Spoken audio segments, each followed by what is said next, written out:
I again spent way too much time on something nobody asked me to do. Shakespeare! We all know him, you might love, hate him, not know anything about him, I don't care. We are going to talk about him. All that you really have to know about him is that he is English, very old, a writer of plays and an icon! Why, you might ask? Well, he wrote some of the best plays known to man that are still played today. Think about A Midsummer Night's Dream, Romeo and Juliet, and the one I'll be talking about, Hamlet! Okay, listen up, because things get very complicated very quickly. This is Hamlet. Hamlet is a guy, a son, a prince, Danish. He's the prince of Denmark, and his father, the king of Denmark, is dead. Poor, poor Hamlet. His mother, Gertrude, the queen of Denmark, remarries only 2 months after the king's death, which kind of feels like a betrayal, but I mean, sure, you know, the country needs a king, but do you know who she remarries? She remarries with Claudius, the king's brother. Hamlet, his uncle, only 2 months after the king's death, the queen marries the brother of the king.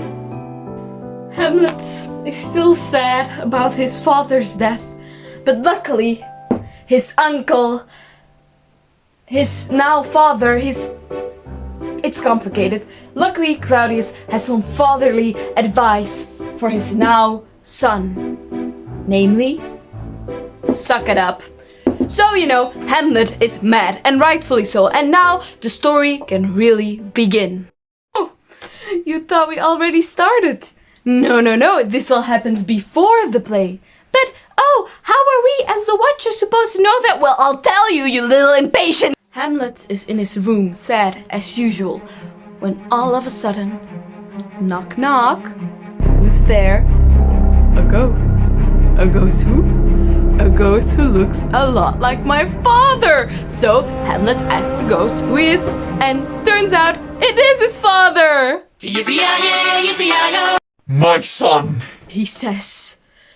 your uncle, father, it's complicated, my brother, he killed me with poison. You must take revenge.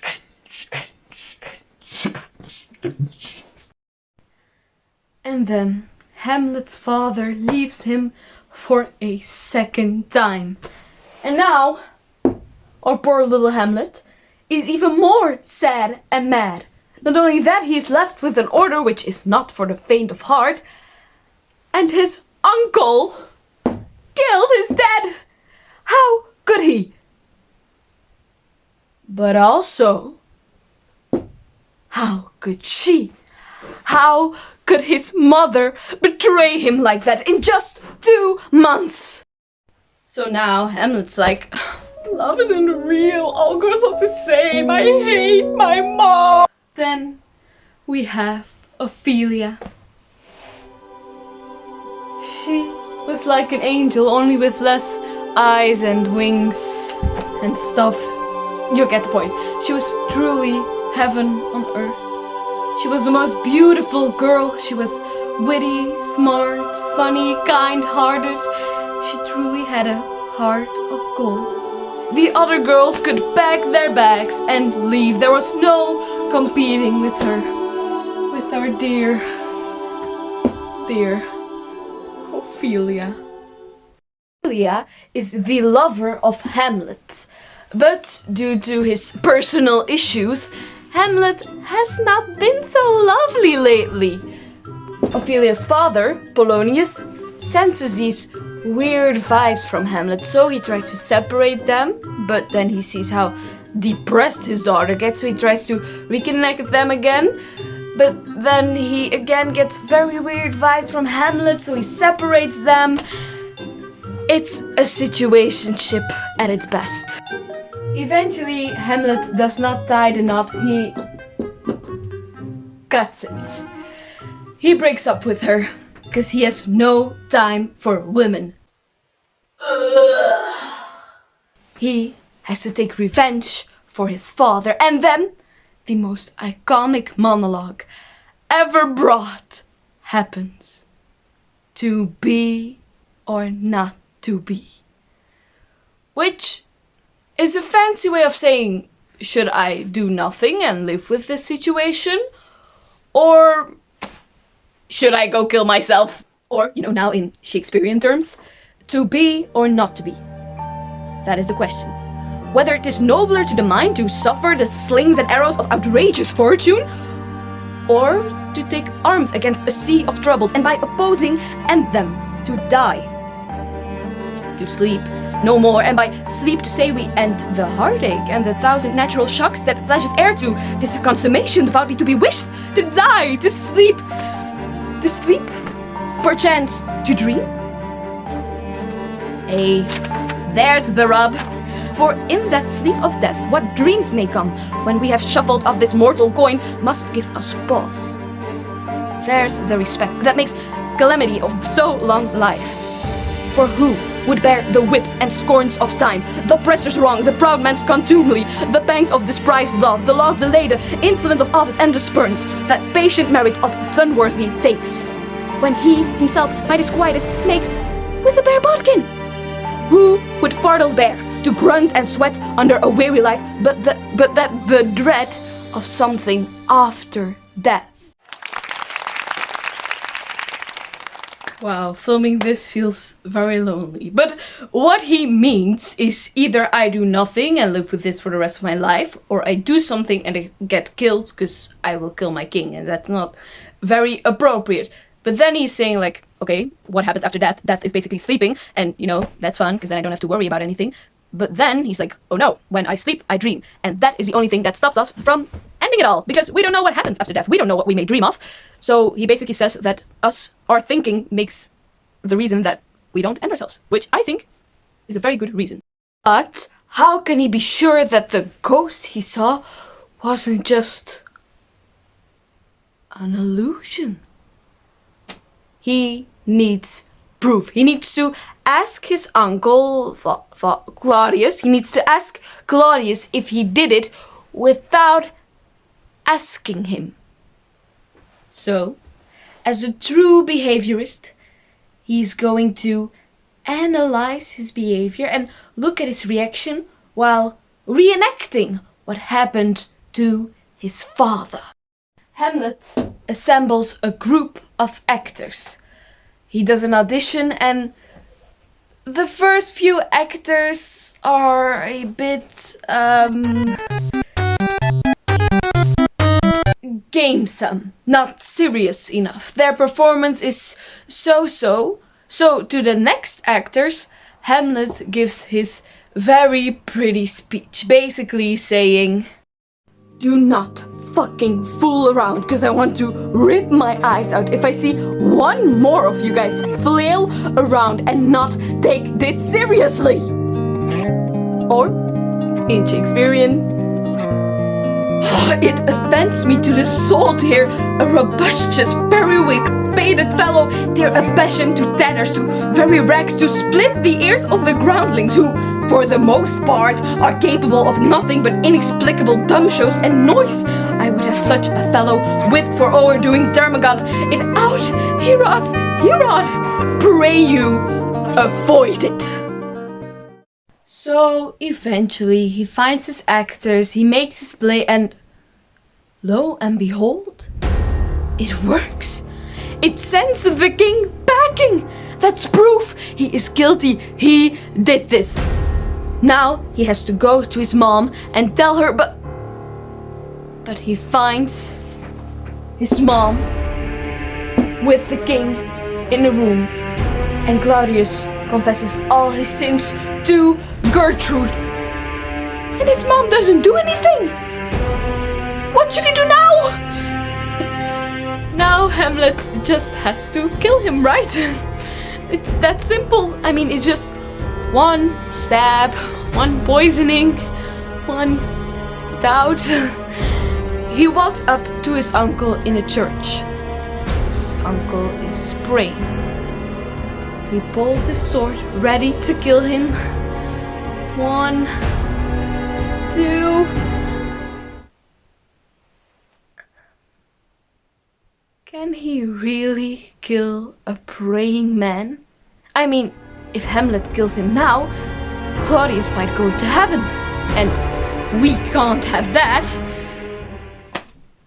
Excuses, excuses, excuses. Okay, so now Hamlet is in a bit of a pickle. So he goes to his mom to tell her she needs to divorce his uncle. Never thought I had to say that sentence ever in my life. But while the discussion is going on, Polonius is spying on them behind the curtain. But the argument is getting heated and Hamlet pulls his sword on his mother. Polonius sees this and jumps from behind the curtain, and Hamlet thinks this is his uncle, father, Claudius. So he stabs Polonius, and Polonius becomes a victim of the blade himself. Rest in peace, my guy. Hamlet, his friends, who are actually spies for Claudius, take Hamlet to the UK for a little vacation so he can cool off. But in the meantime, they've sent a letter to the King of England that once Hamlet arrives, they should immediately kill him. But Hamlet found this letter before it was sent, so he changed it to, instead of him needing to be killed, all his friends needing to be killed. So I think you can guess what happened when they entered England.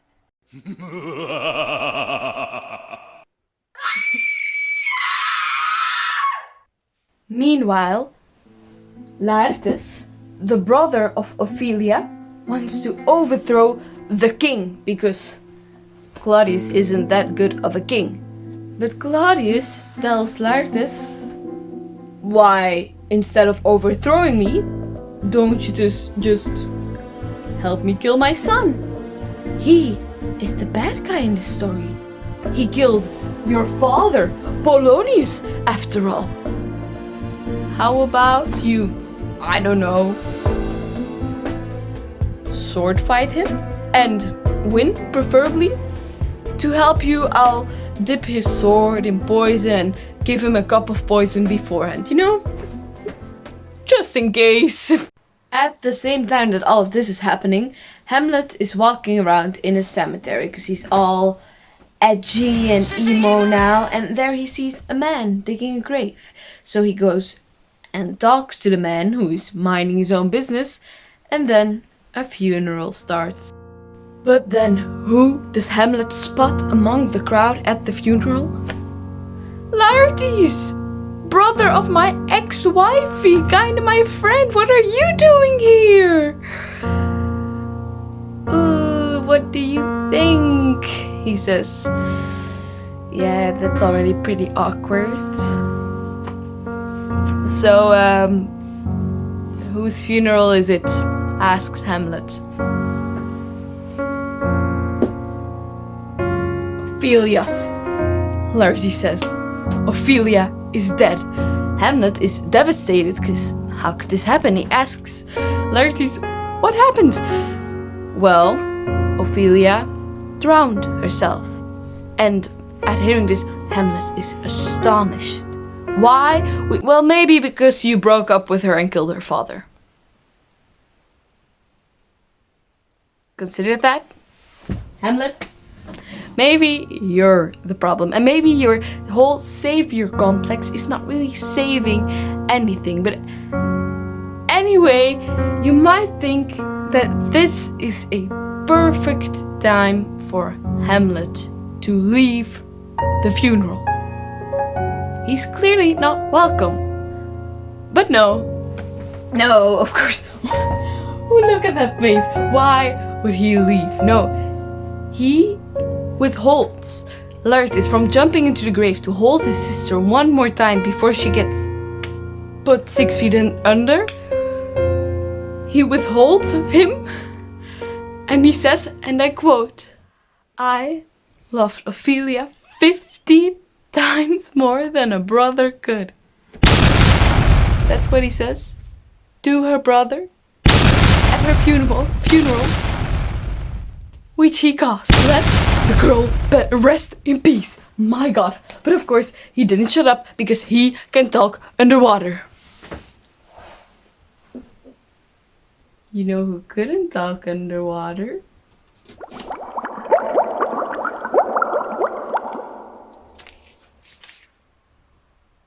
Too soon. Anyway, he's quite literally going insane, and then he went home. Finally. Once he gets home, he gets informed about the sword fight with Laertes.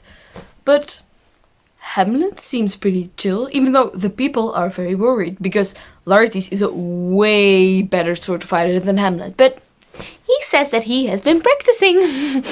Delusion. Can we please get like a reality check for Hamlet? But anyway, Laertes finally arrives and they sword fight, and Hamlet does surprisingly well. So well that his mother takes a glass, raises a glass, does a toast and drinks from said cup. The poison cup.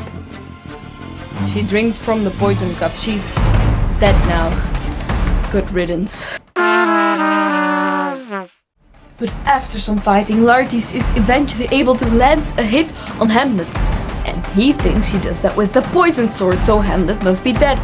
But no, the swords were switched, and then Hamlet hits Laertes with the poison sword. And yeah, my guy doesn't make it. Rest in peace. Once Hamlet is done with Laertes, he goes straight for Claudius and stabs him with the poison sword. Claudius dies immediately. At last, Hamlet is alone in the arena, dying of his own wounds, but he knows that he is dying having finally made his final choice. To be. The end. My life motto is live, laugh, love. Now, I think it's pretty clear that I do love Shakespeare. I think his plays are quite humorous, so I do laugh Shakespeare. But do I live Shakespeare?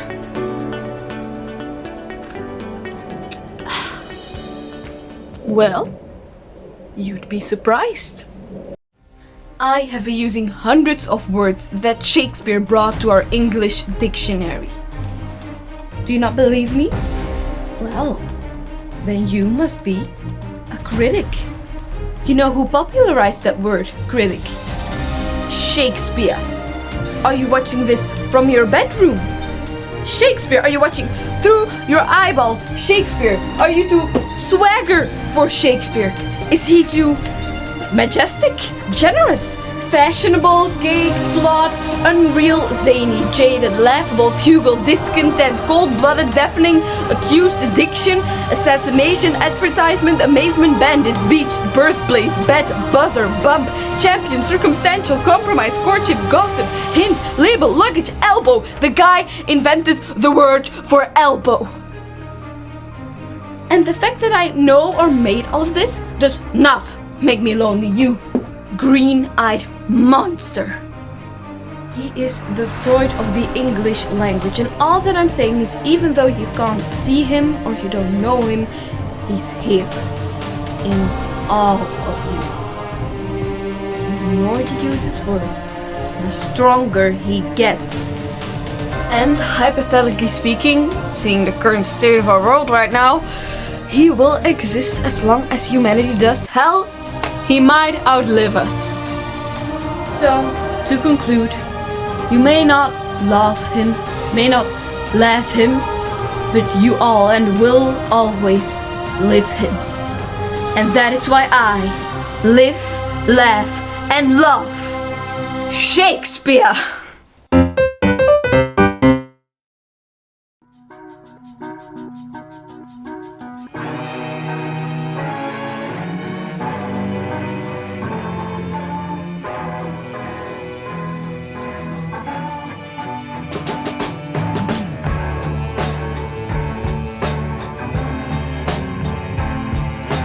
I am he as you are me, and we